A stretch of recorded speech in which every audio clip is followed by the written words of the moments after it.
Yeah, leave me alone. I'm doing smart girl shit.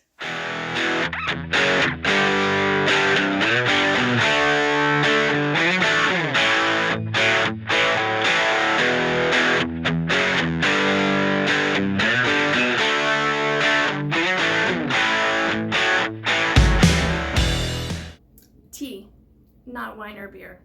Okay, today I want to talk to you about three things: flattery, self-love, and money. But first I want to ask you a question. Have you ever found yourself in a professional situation and think, this sounded so good, but now, I don't know, this just doesn't feel right. Or, I was so excited to be part of this opportunity, but now it just doesn't seem like a good fit. This happened to me more than once, and it ended up with not so good consequences. But just a quick backstory. So I had my own market research consulting business for over 10 years. And if you've ever been out on your own, you know it's quite the hustle. You need to constantly be looking for new opportunities, you need to generate revenue, and you need to make connections. So the first time this happened to me, I was approached with an opportunity to become involved in a grassroots community project. And it was going to eventually be funded, and the strategic plan actually made a lot of sense.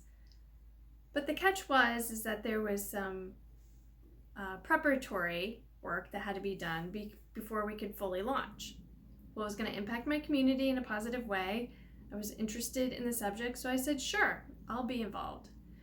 Well, fast forward several months, and nothing had still gotten off the ground, and it wasn't going anywhere. So I dropped out.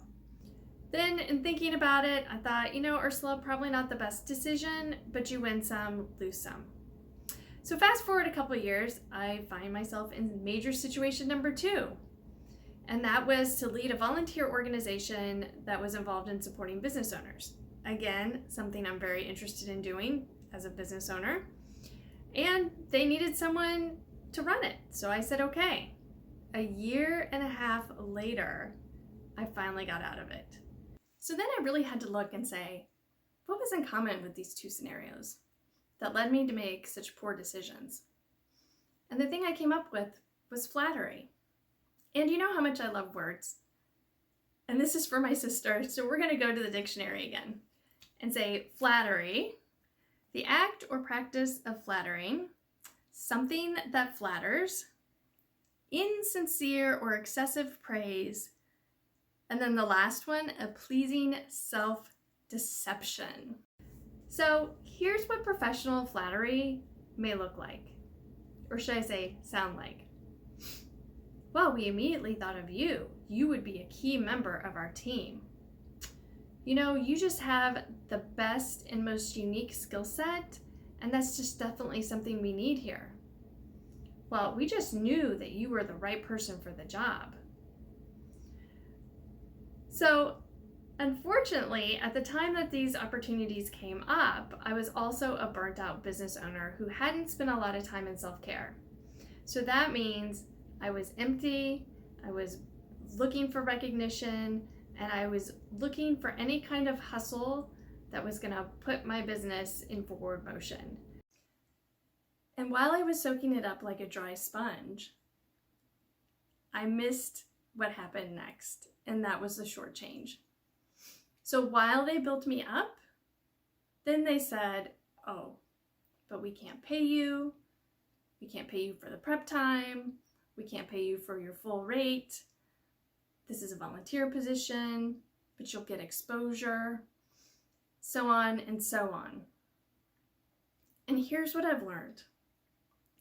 Flattery does not pay the bills. Flattery does not pay the bills.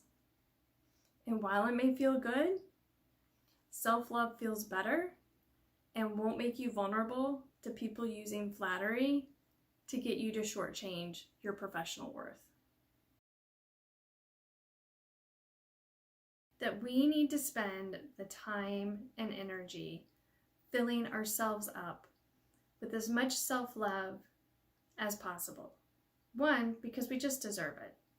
And 2, because it'll leave us less vulnerable to needing that recognition and affirmation from other people, some of them which don't have our best interests at heart, and we'll be more aware of when someone's trying to trade flattery in some kind of twisted quid pro quo arrangement. Because like I said, ladies, flattery has never paid my bills. And we are all about getting the bills paid.